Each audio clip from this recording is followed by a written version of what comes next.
Welcome, everyone, to a new episode of the Jeff Nippard podcast. In this episode, I'm speaking with Dr. Stefi Cohen. Now, if any of you guys aren't familiar with Stefi, she is a 25-time world record-holding powerlifter. She's one of the best currently doing it.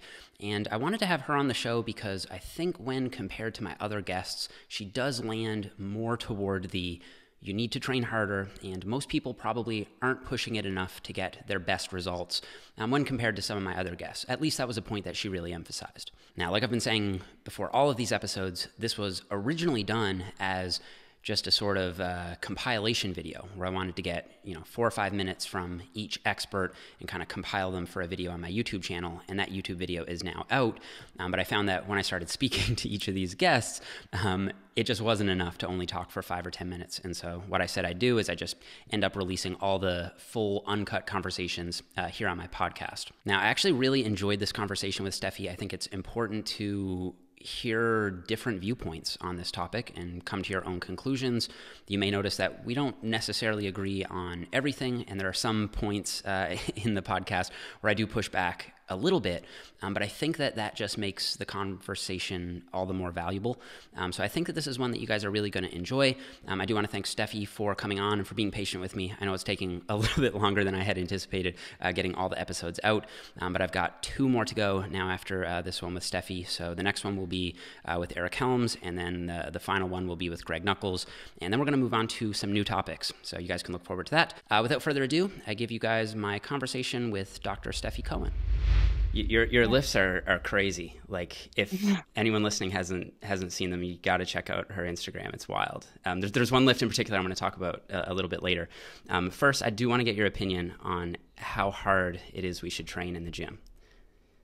That is, honestly, it's a really difficult question. I feel like my views on that topic have changed over the years so much, and I think part of it has to do with experience and how much training you're accumulating under your belt, because the approach that you take when you're first starting to lift is never the same the next year or the next year or the next year. So I remember having a conversation one time with Dan Green about his training. He was telling me about his deadlift, that it wasn't improving, and then a few weeks later he messaged me saying that he pulled out his old training notebooks, and he's repeating essentially like the same plan that he followed to do like a 900-pound for 5 belt lift, like 3 years prior. Mm-hmm. And I mean, my initial thought was, okay, I mean, I'm sure it's a great plan, but in the last 3 years, you've torn your hamstring 17 times. You just pulled your bicep out of the bone. You tore your pec. Like, how can you expect that your body now can handle the same training demands? I mean, I think it's unrealistic. So having said that, I think my main thought process is like, it really depends on what point of your career you're in. Now, removing that entirely, and I know your viewers really value evidence-based information, so I'm going to do my best to reference a couple articles. But I do want to remind people, like, you know it better than anyone, like anytime that you make a claim and you don't immediately link it to a source, people get upset because you can't know what you're talking about unless it came directly from a paper. You know what I mean?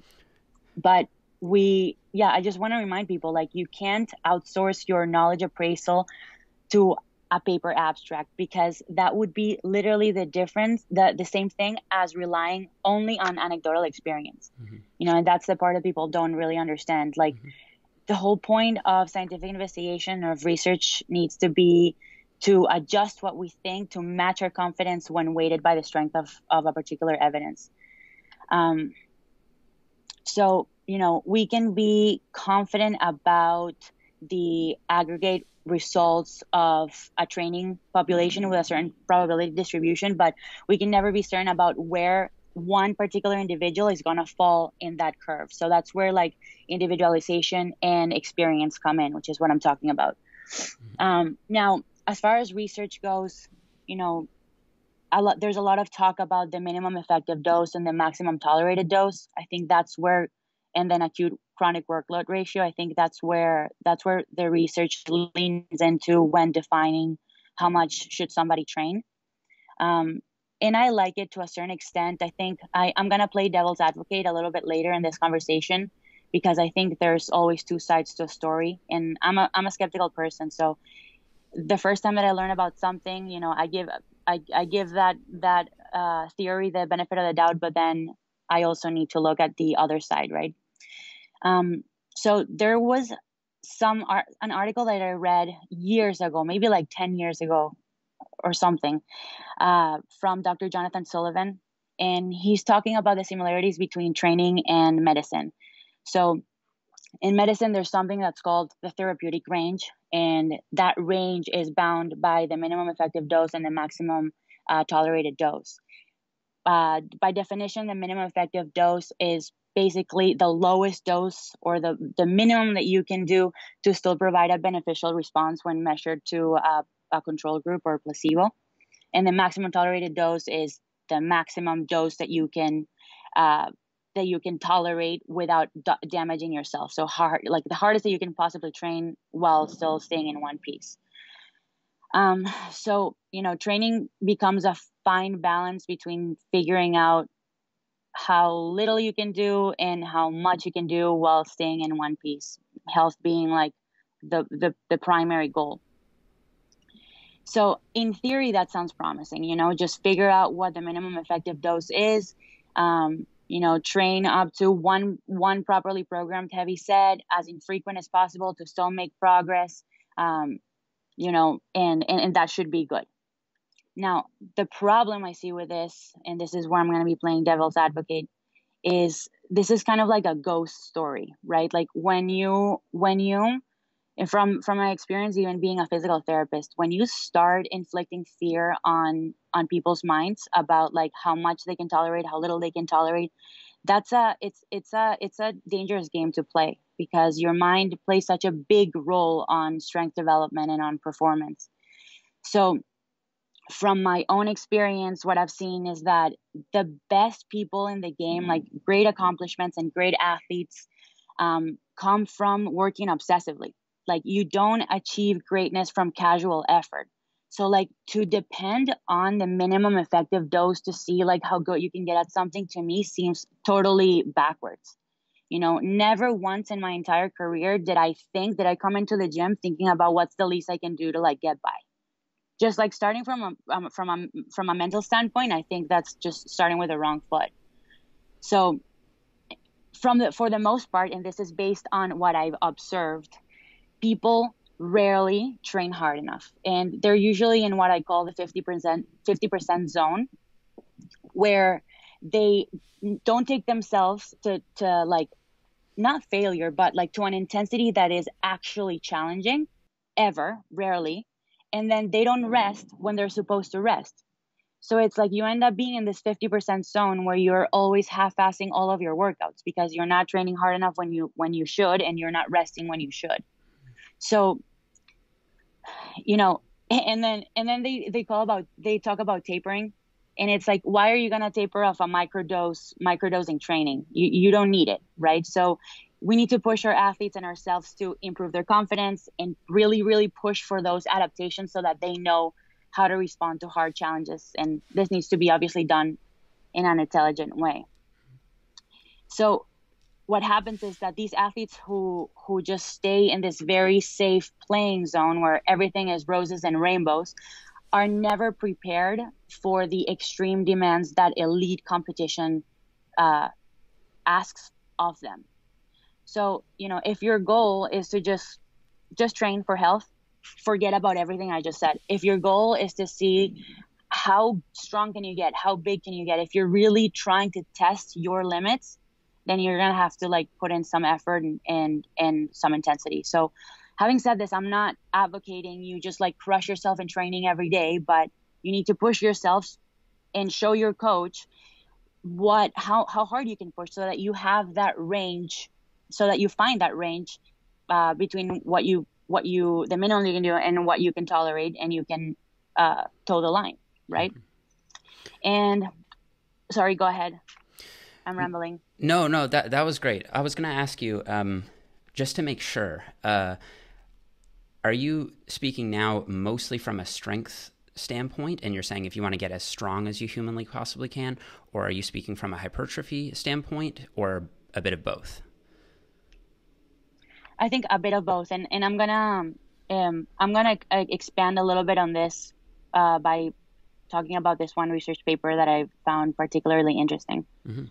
So, look, I mean, we do know, I think for the longest time, we used to believe that there was a dose dependent relationship between strength hypertrophy and volume. Like we thought the more that we did, the better. But now there's more recent evidence that there's actually an inverted U-shaped curve for the dose response for muscle strength and hypertrophy. I think you actually had a video recently about it, that like the sweet spot was somewhere between 5 to 10 sets per week per muscle group or something like that. Yeah. Was it you?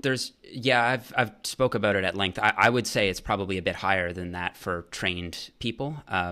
But no doubt there is a inverted U. It's like, yeah, we used to think it was like just jack the volume up, and the more volume you can do, the more jacked you'll get. And that's clearly now not true. In retrospect, it seems like that probably shouldn't have ever been thought to be true because there clearly would at least be a limit. But yeah, you're right. It does seem to be the case that once you get to a certain point, you actually tend to lose adaptations. So I would agree with that. Yeah, completely. Yeah. So, I mean, at least for this study, it does generalize to both strength and hypertrophy training. I think for hypertrophy training, the story is a little bit different because it's almost like anything you do goes. Like as long as you're challenging the muscle that you're trying to grow often, it'll likely grow. Obviously, there's the law of diminishing returns always applies to anything that you do. So it's going to get to a point where if you're flying too close to the sun, you're going to burn your feathers. You know, you can't push hard and push your volume hard all the time because you're going to end up messing yourself up and not progressing like you wanted. So that's one of the most important key findings in this particular research paper was that after 24 weeks plus, continuing to push at that same volume actually attenuated the gains. So it wasn't optimal. But then it got me thinking, I'm like, who the hell would push themselves so hard for more than 24 weeks? Like you're preparing for a show, you have like a deadline, you ramp your training up, you periodize, right? Then you ramp it down, then you push the intensity. So I get what they're trying to say. At the same time, I would hope that people train a little bit smarter than that and know the importance of periodizing training. Mm-hmm, mm-hmm. So when it comes to strength, because I think this is like your like main claim to fame is just how strong you are. I'd like to hear your thoughts on how important is it to go to failure, and how far can you be from failure, like in your own training or with a client who say is quite more advanced, say like around that intermediate to advanced end of the spectrum. They've been training for several years and they're really serious about this stuff. They want to be the best they can be. Like there's this crowd of people who really do think that all out sets should comprise most of your training. And other people on the other extreme who say, well, you should almost never train all out because that's going to set yourself up for injury. Like, I'm curious, where do you find yourself on that spectrum in your own training and then with other people? Training to failure is an integral part of strength training that for the most part and most recently has been underlooked. So I don't know where the rise of this wave of RP6 sub-max boys started, but I genuinely think it's the wrong approach. I come from a training background of that's very like Bulgarian oriented, which involves like going to a max almost every day. Now, I've tweaked that throughout the years, just like based on what has worked and what hasn't worked for me. But for the most part, your training should reflect the specificity of what you're trying to achieve. So if you're trying to improve your 1 rep max squat, you better be trying to train at those intensities. I'm not saying that you're going to max out every day, but you should be challenging yourself almost every training session so that you can train your nervous system and your body to respond to the demands of putting something that's really, really heavy and having to move it up and down. Mm-hmm. So the way I approach training for strength is I usually stay within like the 1 to 5 rep count. and push it for a daily max in every training session. I think that if you want to get strong, obviously there you go through accumulation phases as well. So it wouldn't be fair to just discard completely the idea of high volume and low intensity. I think there's a time and place for that. But once you've gone through like your 4, 6, or 8 weeks of kind of introductory period of accumulating some load and fine tuning your movement, once that's done with, now that's go time. Like you better spend 4, 6, or 8 weeks really pushing yourself as hard as you can in those intensity ranges. Like get to 90, 95, 100% in your 1, 2, 3, 4, 5 rep max, and really challenge yourself. Because what happens is that a lot of people are afraid of, say, like technique breakdowns, for example, or failing a lift in the gym. And really the only way that you can overcome the fear and you can teach your body how to move those weights is actually doing it.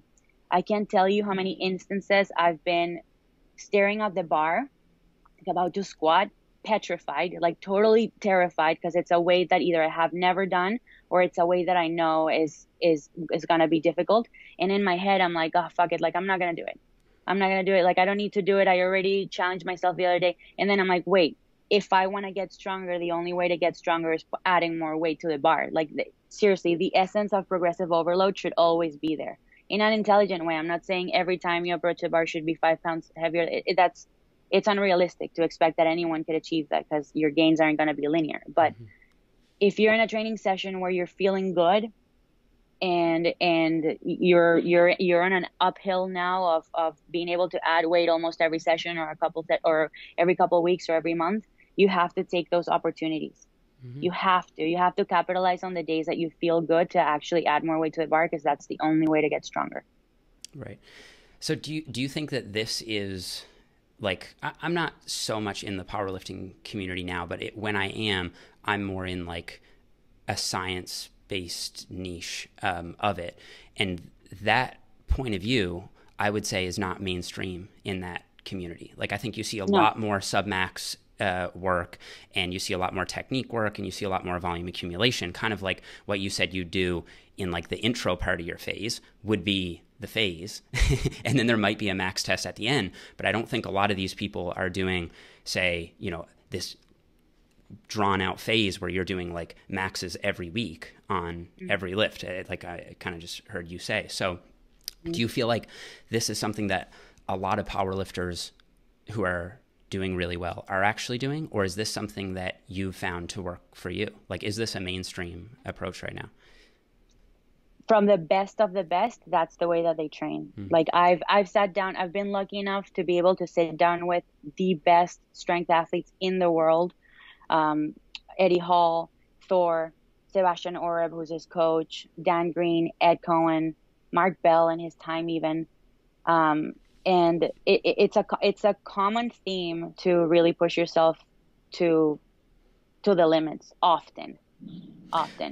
So on the face of it, it sounds like an obvious thing, right? It's like you talk to Kobe Bryant, right? And it's like the dude had the most incredible work ethic, and so many people looked up to him. Rest in peace. He's like the perfect example of like, if you want to be a good athlete, you've got to bust your ass off and work as hard as you possibly can. And that's something that we always hear.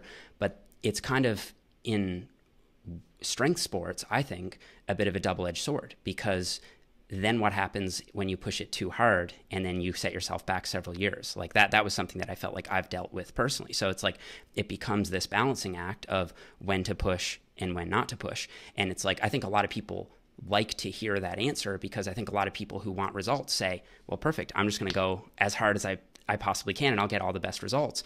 But then that comes at a cost, and that cost is fatigue.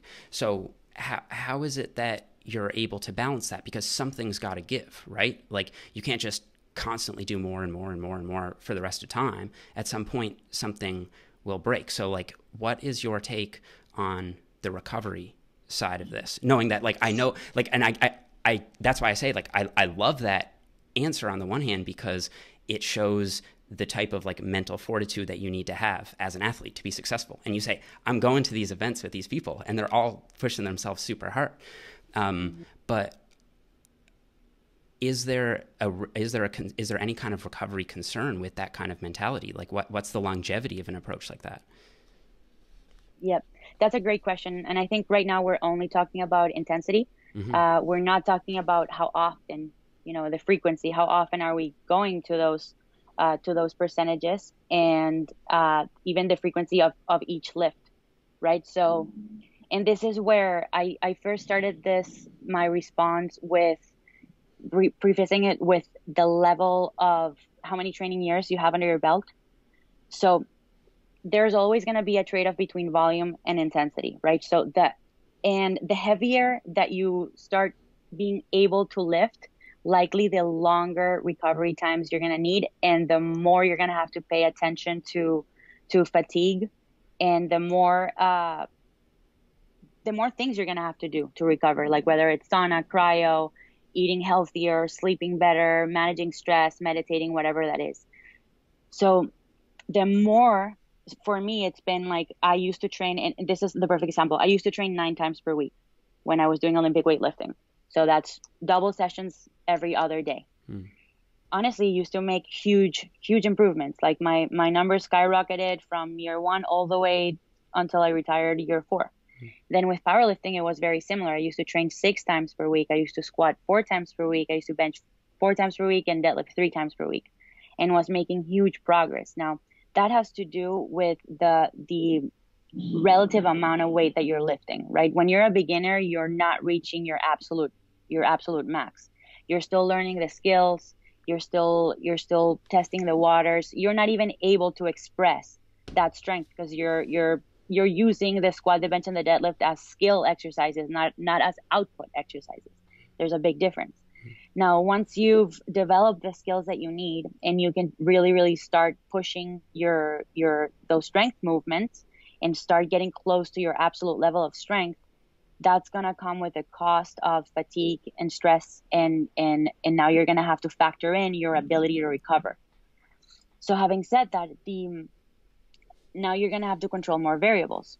So the comparison between when I first started powerlifting, training 6 times a week and all that crazy stuff, now I'm forced to reduce the amount of times per week that I train to 3 or 4, and even per lift. I'm squatting twice per week, I'm benching 3 times per week, and I'm deadlifting once per week, and sometimes once every 11 to 14 days.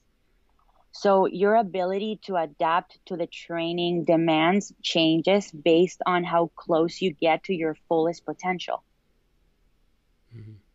So, performance at the highest level, or performance in general, is a matter of balancing those 3 things: your stress, your recovery, and then your adaptability. Obviously, you need to stress your body high or enough to challenge your physiology, right? Then you need to organize your training in order to allow you to recover from the stress that you inflicted on yourself. And then during the adaptation phase, now you're able to express those gains that were essentially attenuated by fatigue. So it all then again goes back to periodization, and then how far you are into your fitness journey. I don't know. Does that answer your question? I danced around it a little bit. Yeah, no, it does. So basically, I think you're saying that as a beginner, maybe you don't need to go quite as hard, and then as you get more advanced, you need to push it harder and perhaps max out more often. Is that like kind of what you're saying, or did I get that wrong? No. Okay. No, yeah. Let me summarize it. Yeah, sure. So, as a beginner, you can get away with going into the gym literally every day and training as hard as you can, because training as hard as you can is not even an expression of how hard you can actually go, because you're still learning the skills. But when you're an advanced lifter, now you know the skills, you're really using those movements as output exercises. Like, you're fighting for a 1 pound improvement. You're really testing the limits of your human potential.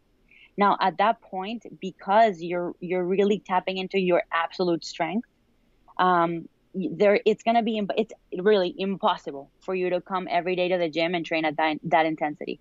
So you're gonna have to take out frequency. You're gonna have to remove training sessions so that you can give your body a chance to adapt to that 500, 600, 700 pound deadlift that you just did. Do you imagine if like Jamal Browner just deadlifted 1,000 pounds every day or every other day or 3 times per week, that would be insane. You know, he needs a ton of time to recover from those lifts. So that seems to be a recurring theme amongst people who have been in the game for a long time, is that they tend to require longer time between training sessions, between movements. Right. So whereas a beginner can get away with literally squatting every day, even if they're like maxing out that day, they're not really maxing out. And also the relative amount of weight they're lifting, we're all made of the same bones, tendons, ligaments, and muscles, right? So relatively speaking, like someone who's starting lifting, say I had a client the other day, a girl, and she was squatting yellows, what's that, 30 kilos on each side, so that's 50 kilos. She was squatting 50 kilos. Even if fatigue wise, or, you know, relatively she gets tired, or it's enough, or it's enough stimulus, likely she'll be able to come the next day and do it again. Whereas someone like me, if I'm going to put 500 pounds on my back, there's no way I can come in the next day and do it again. There's no chance. Like my body will crumple. I think the issue I would have with beginners going like as hard as possible is that you risk them losing technique in those like final few reps closer to failure. Like, do you think that would be a concern, or do you think that like as a beginner you're just not equipped enough to really know how to reach your true maximum anyway, and so there isn't really that concern there? Like as a coach, that's something that I've always been worried about with pushing beginners really hard from the beginning, is they might ingrain some improper movement patterns. Do you think that's a legitimate concern or not? No, I think that anyone can lift pretty at 50%. That's been my mindset since I started Olympic weightlifting. It's like, yeah, you give anyone a PVC pipe or a bar and a few sessions, and they can do a snatch pretty. But then add a little bit of weight. Now they're gonna have to learn how to lift that amount of weight, and so on and so forth. So if you babysit them so much and don't let them fail and don't let them make mistakes, they're not going to be able to know how to fix those mistakes. So, I mean, watch videos of me squatting when I first started, or deadlifting when I first started. It wasn't never ugly, but it wasn't as pretty. It wasn't as pretty. So the only way that I learned how to make adjustments was through obviously feedback. Like, you definitely need someone telling you, hey, like your knees are coming in, or like your chest is falling too low, your hips are rising too fast. You need that type of feedback, but you need to be exposed to that environment so that you can actually make the changes in real time. Otherwise, you're never going to learn how to lift well at high percentages. Right.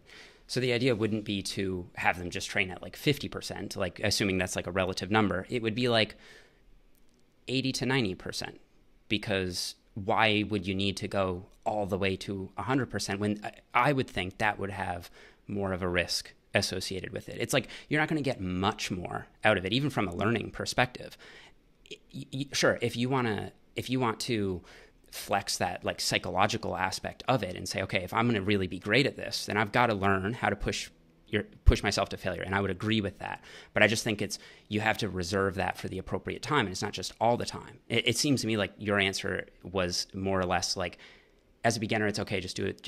You got to learn to push yourself hard, and you can just do that as much as you want. Like, I think that is actually a risky or advice than it needs to be, because you could easily just tell them to say, okay, let's just not go all the way all out, and you'll learn the movement much better. And we're not setting yourself up for these like horrible, potentially really bad movement patterns that you could fall into by pushing your body beyond, let's say, what it's able to do with better technique. So it seems like you're maybe more willing than I am, to accept a certain like technique hit for the intensity. It seems like, and even in comparison to like other people that I'm talking to, it seems like you rank intensity really high. Like, it is the fundamental thing that you've really got to nail down. Yeah, for strength, right. And a lot of other things seem to take a back seat. So what do you think of what I said? Like, I mean, to me, that sounds more reasonable. Like, tell them to leave, not go all the way all out, except for on the occasions that you do, right? But that shouldn't be the main thing that you do. What do you think of that? Okay. So the first thing I want to clarify is there's a difference between what you could do and what you should do. So initially my response was about, the differences between a beginner and an advanced as far as what they could be doing in each training session. So a beginner could come into the gym and max out every day and like honestly recover from it, whereas an advanced lifter could not. Mm-hmm. Should they be doing that?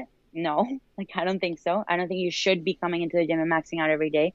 There's obviously skill comes as a result of direct practice.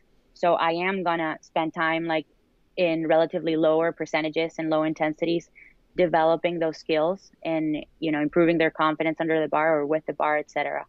But like you said, there's a time and a place for heavier intensities or high RPEs or whatever you want to call it to develop those skills under higher loads.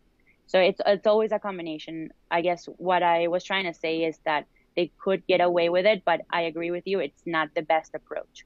Mm-hmm. Definitely not the best approach. Right. I see. I think you're saying in theory, a beginner could max out and not have that same recovery cost because for a beginner, like a rank beginner, there's not much absolute load on them. And so It's not going to crush the spine in the way that it would like a 500 or a 600 pound squat or something like that would. Exactly. It's just the absolute numbers are so much lower.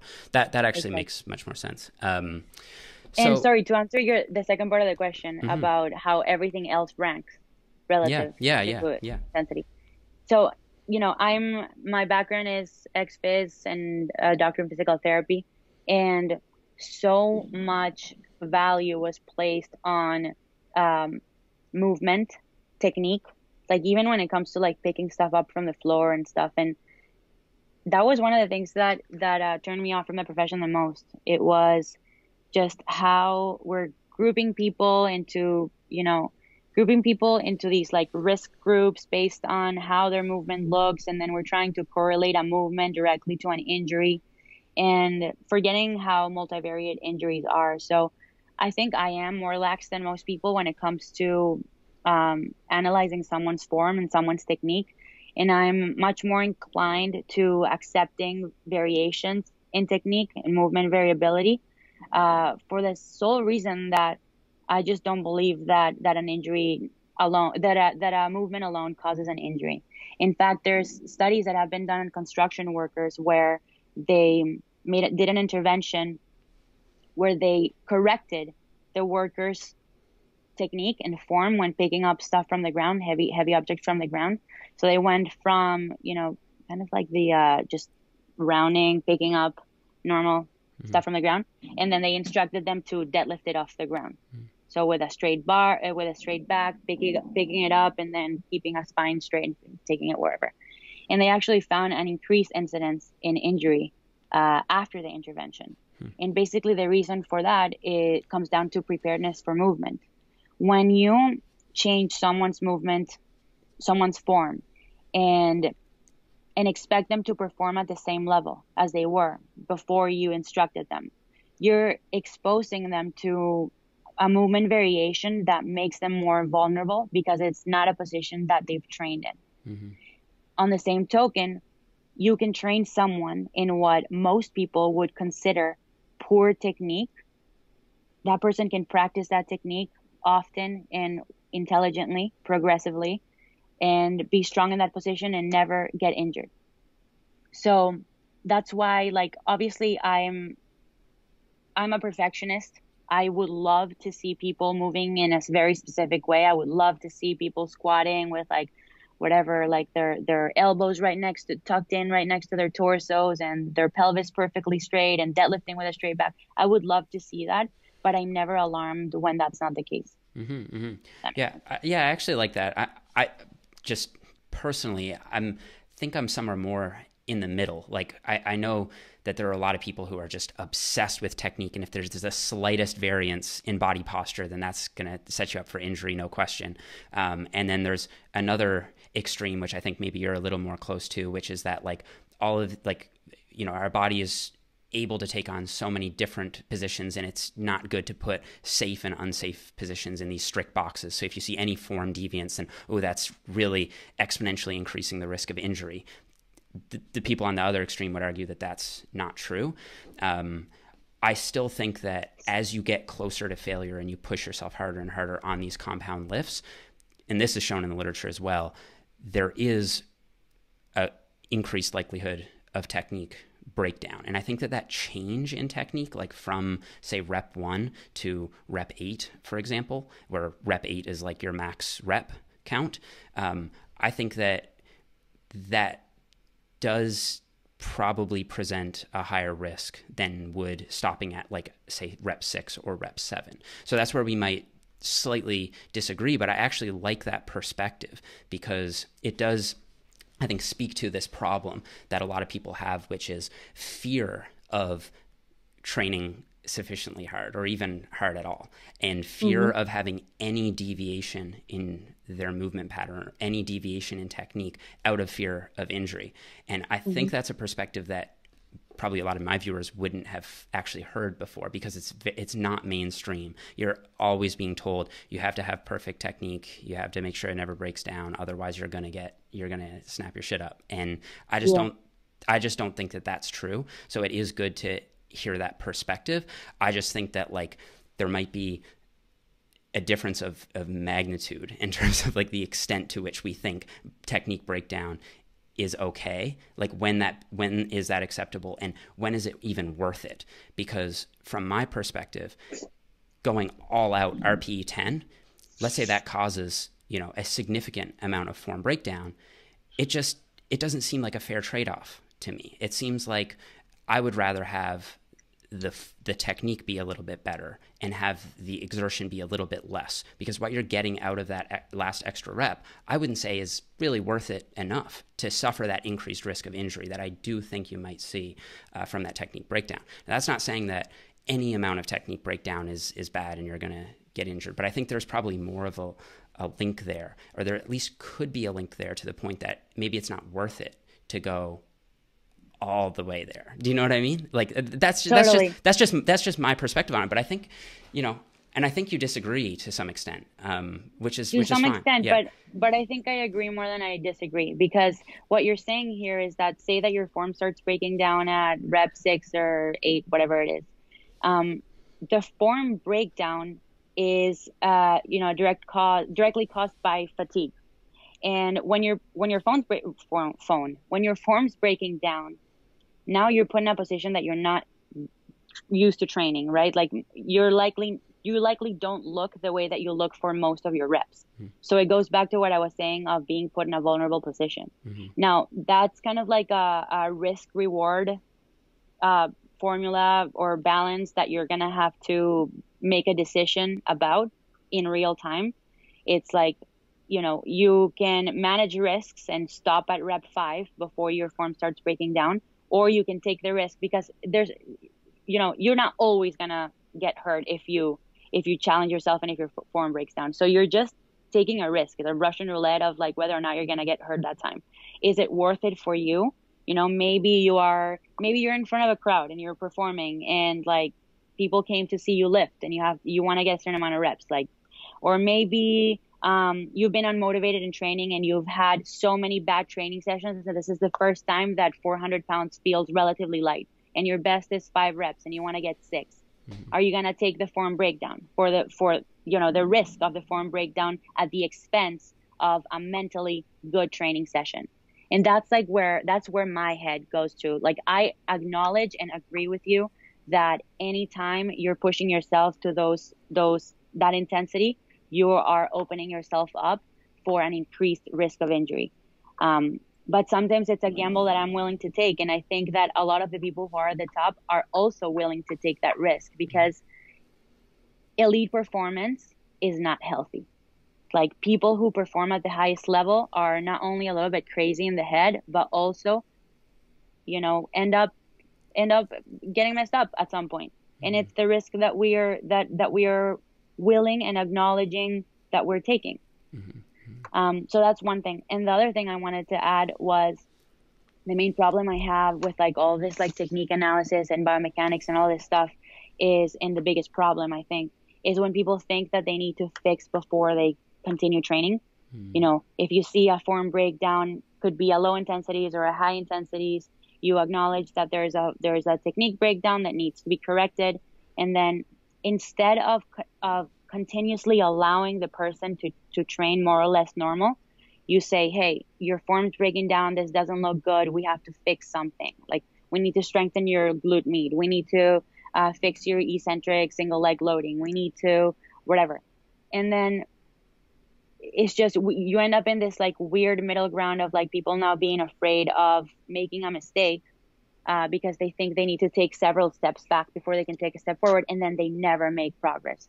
I can't tell you how many people I've met that fall into that vicious cycle. I would agree with that as well. Yeah, you have to lift, and you've got to move past it at some point. I've had to realize that myself. I can totally relate to that process of just completely spinning your wheels and never really getting back to trusting your body again. And it is a really important step if you want to actually eventually get past where you were. So I want to get back to like you as an athlete and your effort. So like, how often are you going basically to a max out level of intensity on average? So say you give me like an average. I know it's different for you because it might be different depending on whether you're peaking for a meet or not. But let's just say now, like you're still trying to be really strong, right? Like you're kind of off season now. How often are you going all out in your training? Almost every training session. Gotcha. That's crazy. So then my question obviously goes back to recovery. And you said that, that depends on frequency, right? So it's like, well, you give yourself plenty of time. Sometimes you're going more than 10 days before you actually deadlift again. So you have loads of time to recover. So that actually makes sense. Do you think, would you give this same advice for drug-free lifters, like lifters competing in the IPF? Is that something that you see there as well? Is that still good advice? Yeah, honestly, it's the approach that I take when I train everybody, and I've trained both enhanced lifters and non-enhanced lifters. It goes back to the 50% zone that we were talking about.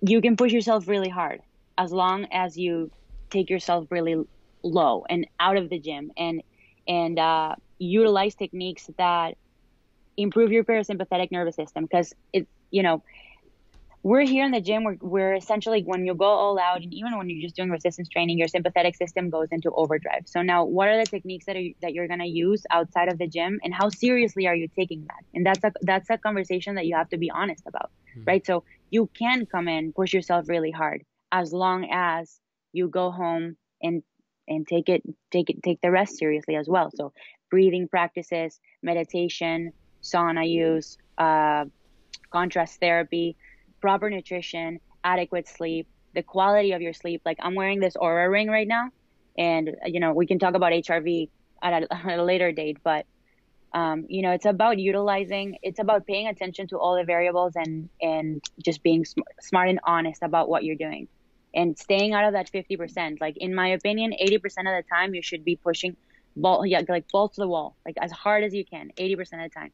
And 20% of the time you need to be a fat slob in your, like, just not do anything. You need to just like lay down and chill, like let your brain legit melt from your skull. Just, chill. Mm-hmm. So I think that as long as you do that, then you're good. Mm-hmm. One thing that I think is there are several different ways to approach your training, obviously. And in speaking with a lot of different people on this, there are people who are on I think that volume is a little bit more important, and you need to bring intensity down. So those are the type of people who would train at a submaximal intensity, but would keep volume quite high and often tend to have frequency a little higher as well. Then on the other extreme, you've got people who say, well, I actually think intensity is definitely the most important thing, and it would be worth it to bring the frequency a little lower and the volume a little lower to be able to push yourself harder. Having talked to you, I think you land more on the latter extreme. I think that you think intensity is more important, and you'd pull back on frequency to make sure you're recovering, but the intensity's got to be there. So I think that that's a really interesting perspective. I think that where this starts to go wrong, though, is when people start throwing a lot of variables at the you've got to train hard thing. So what I like about your stance on this is that you do pull back on the frequency. So if you're saying, yeah, I max out every session with deadlifts, but it's going to be 10 days before I hit it again, I think that that's pretty fair. Whereas some people might train at a higher frequency and with a lot of volume and with a ton of intensity. And I think that just giving that advice broadly is not going to be effective for people. I think that they will dig themselves a hole doing that quite quickly and end up just not getting the results that they deserve for the amount of work that they're putting in, because they're just going to be so far overreached. Does that summarize what you think kind of fairly? Yeah, perfectly. Yeah. Okay. You know, especially, have you heard of the term junk reps? Yeah. I think like that's the trap that people who train low intensity, high volume, high frequency fall into. It's like they think that, that because they're doing all this work, then it's doing something. But in reality, I mean, you might be hindering your progress because of how much you're doing, even if the intensity is low. So it's like you can overtrain just based on volume and frequency. You're not safe. That doesn't put you in a safe zone. That doesn't eliminate the risk of injury. That doesn't eliminate the risk of overtraining. Doesn't eliminate the risk of being fatigued. So I think that's important also to point out. Like, don't just do stuff for the sake of doing stuff, thinking that adding those things to your training are gonna magically improve what you're doing. And I've fallen victim of that. I've gone into the gym and like finished a really good deadlift session or squat session, and then gone and done a bunch of like stuff for no reason. Like, oh, I'm just going to do like 11 sets of lunges and like, some 7 sets of 12 leg curls just for fun, and not even acknowledging how that's going to impact my next training session because it's not a main movement. Like, I almost didn't even think about it. And, all of those things, there's a cost to every single thing that you expend your energy on. And it's not a matter of willpower. It's not a matter of energy. It's not a matter of anything else but energy. Everything that you do costs something. So I'm going to get off this topic in a minute, but I just want to know your take on this so I want to know, do you think that the higher volume, higher frequency, but lower intensity approach is a viable one? Do you think it works, or do you think it's significantly inferior to an approach where you're training like you do, where you're maxing out a lot, but your frequency and volume is a little bit lower? Do you like, I'm guessing you do think that your approach is better, but there's some people who think that you can skin the cat several different ways. So you could go the high intensity route, but you've got to have lower volume. But if somebody else prefers to train at a lower intensity with higher volume, that is effective as well. So I'm going to answer this question. I think the methods are many, the principles are few. I think that it all comes down to periodization and how you're organizing training.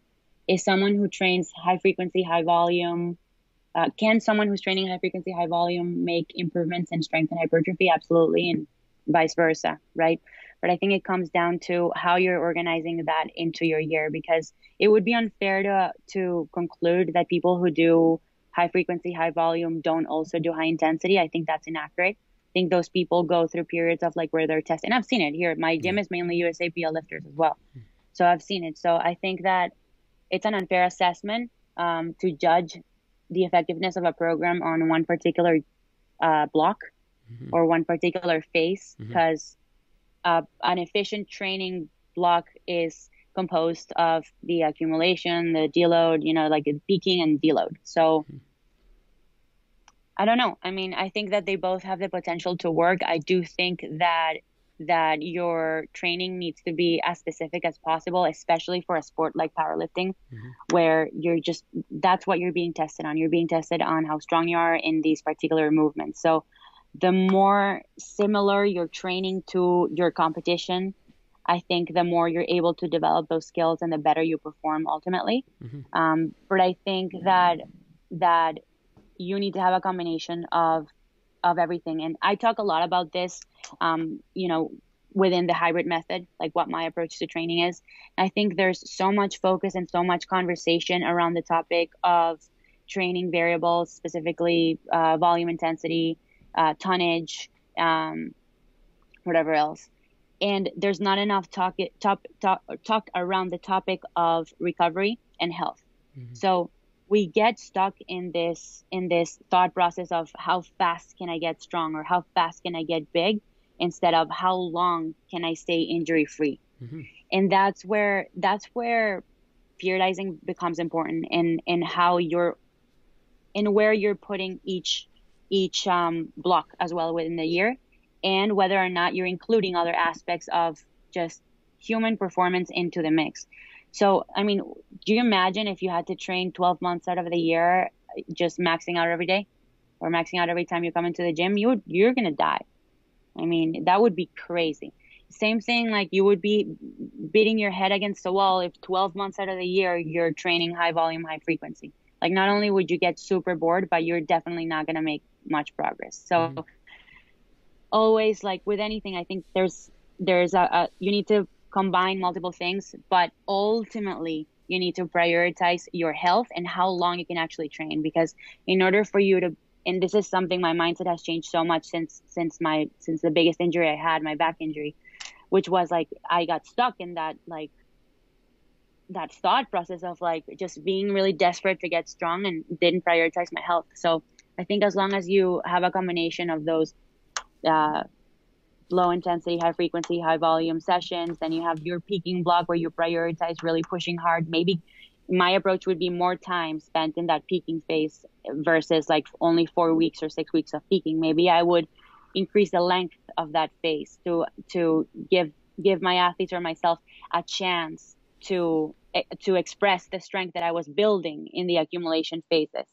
And then after that, take time off and do other things that improve your cardiovascular health, that improve your mood, that improve your muscular endurance, that improve your flexibility, that improve, all other aspects of human performance. And that's the part that doesn't get talked about a lot when it comes to iron sports, is the importance of letting all of that go, focusing on your health, so that when you come back, you can start all over again and push to the 80% intensity, 80% of the time that I was talking about. Mm-hmm. So you're not stuck in that 50% zone. Right. So I think so far you've kind of like structured this around someone who is a power lifter and wants to be as strong as possible and be the best athlete that they can be. I just want to quickly get your thoughts on how you would modify this, if at all, to someone who just wants to get as jacked as possible and maybe doesn't care quite so much about strength. Do you still recommend, because so far my takeaway from this is that you really do emphasize a very high intensity, a very high effort, and it would be worth it to bring some of those other variables back to make sure that you're maintaining that specificity where you're going very hard, and it's not always a 1 rep max, but it might be a 1 rep max, 2 rep max, 3 rep max, and so on and so forth, quite regularly in your training. When it comes to hypertrophy, obviously you've got more exercise variation, so on and so forth. Do you still recommend training to failure very frequently to maximize muscle growth? I don't think it's necessary.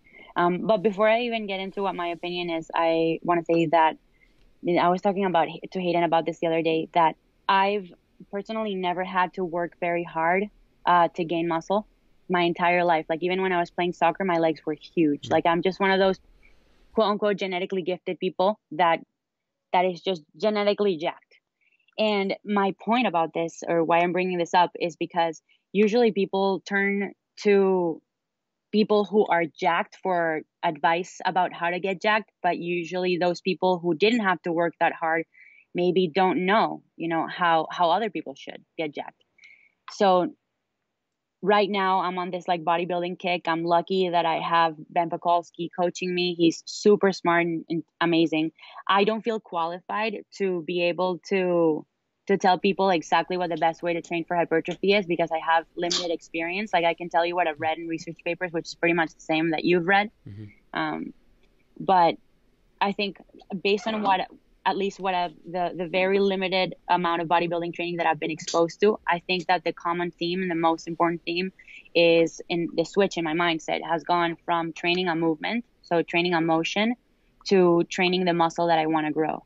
Mm-hmm. So before, when I was just powerlifting, I would do bodybuilding accessory training, and I'd just base it off of volume and load. Like it'd be, okay, last time I did 3 sets of 10 on the hamstring curl at 60 pounds. Now I'm going to do 70 pounds. 3 sets of 10. And like, I would try to like progressively overload that. When now I think that, volume plays an important role, like hitting a certain body part a certain amount of times per week is definitely important. But more so than that is actually challenging the muscle that you want to grow through just the appropriate technique for that movement that you're doing. I think that's the most important thing. I guess like we should do another one of these podcasts like in a year Yeah. after after I have more experience. But No, that's fair. I respect that, and that's a great answer. It's just crazy that this is like a new thing for you, because when you look at you, you would never suspect that. But it goes to show, I mean, like obviously genetics plays a big role, but also like you've built a lot of muscle with your powerlifting style training as well, and I think there's more overlap there than probably a lot of people might acknowledge. One thing I want to comment on before we wrap it up, I saw a video you posted of you, I think it was 455 pounds, you deadlifted on your Instagram, and you asked your audience, how many reps do you think I was going to get with this based on the first rep? And I watched it, and I think, like, just being honest, like I would have guessed maybe 2, maybe like 3 if you had bounced, like done like a bounce and go set with it. And I think you ended up doing 8 or something with it. It was 8 or 9, 10. Like that was crazy. And like, I just want to hear your like take on a set like that, because I think a lot of people who train would be tempted. It's like that first rep looked like a grinder. It probably felt like a grinder, but you still managed to bang out another 9. Maybe you can speak to like where that limit is of how many reps you have in the tank, and how good are people at assessing that? I mean, like even me, I'm extremely experienced. I've been training for 14 years. And like I saw that first rep and I was like, you know, that was a hard rep. I think when people, and I'll link that video down below, it's like if you watch that video, I think it gives another meaning to what a hard set is. You know what I mean? yeah, yeah. I think that a lot of people are limited by their minds and their beliefs of what they can do, how much they can do, and what they can achieve. And sometimes it's perpetuated by the RP culture, like when it comes to like effort. You know, how you feel can be a lie. So that's something that I've also tried RP style training, and obviously it has its pros and it also has its cons, which is specifically this. What I'm talking about is that sometimes you feel weak or you feel like it was a hard rep, but you can push through it. And obviously that comes from experience.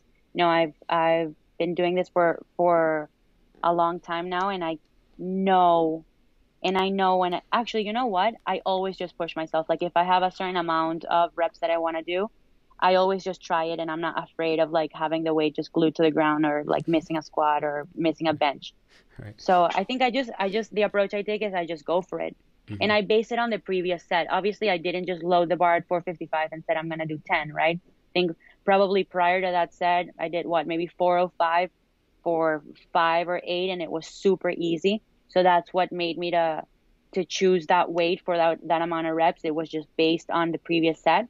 Mm-hmm. And, you know, did I know with 100% certainty that I could get 10 reps? No. If that first rep was a grinder, but I was going to try it because based on how 405 moved, I should be able to do 455 or 10. That was kind of like my approach. I always just try. Mm-hmm. And you have the worst thing that can happen is you fail. Yeah, and you have your and that's a good point, because I think a lot of people do have this like fear of failure, right? And I think it comes from that line we kind of spoke about earlier, where you know you're going to be so much more likely to injure yourself and so on and so forth.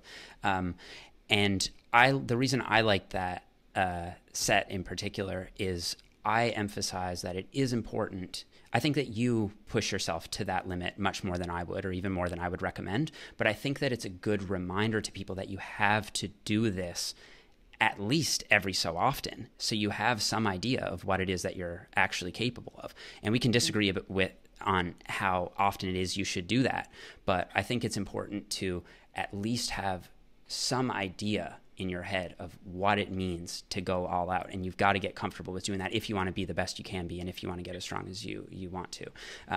So yeah, it was really interesting to hear your take on that, and I think I would leave it there.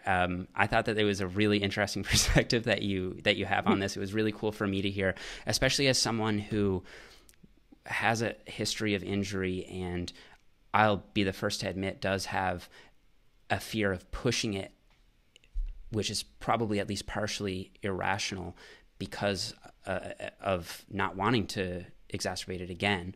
And at a certain point, if you're feeling good and you know have learned to trust yourself and your ability to push it over time, like you've eventually just got to get to a point where you're like, okay, I'm going to trust my body fully again and I can push it again. So it was good to hear your perspective on this, because it's different than it's different from what I think a lot of my audience would be used to hearing, which is more of an RPE based approach, more of a higher volume, more moderated approach. And it's cool to see that you've had success with this. Before I wrap it up, I actually do want you to comment on the injury side, just so I can make sure I have your stance on that. So do you think that this approach where you're maxing out more regularly on the lifts, do you think that there's a greater injury risk associated with it, and it's just the case that it's just worth accepting that injury risk? Or do you think that the injury risk between, say, a higher volume, more moderate effort approach is the same as this higher intensity, lower volume approach? Like, do you think that yet your approach is more inherently risky? Maybe by a little bit, but even when you're just doing high volume sets, the fatigue is going to kick in eventually at any rep. So I think fatigue is the actual risk factor here. Mm-hmm. It's not so much the intensity, it's the fatigue and the like you said, the form breakdown. Mm-hmm. Do I think that the higher intensity might pose a greater risk? I think so. Mm-hmm. I do think so. But the human body is amazing. It adapts to anything. So if you're consistently taking yourself to those high percentages, high effort sets, then your body also gets good at adapting to that and at showing up when you need it. So that's why I always think that avoidance is, avoiding situations of high stress is never the answer, not even when it comes to injuries, because your body is resilient and your body is strong and your body is robust and can adapt to those training demands equally. Mm-hmm. I would love to do another podcast about injuries because that's one of my passions. But yeah, we'll leave it there for this one. Mm-hmm. Yeah. All right. Well, thank you so much, Stefi. I really appreciate you coming on and giving us your time. It was really cool to hear your perspective on this, so I appreciate it. Thank you for having me.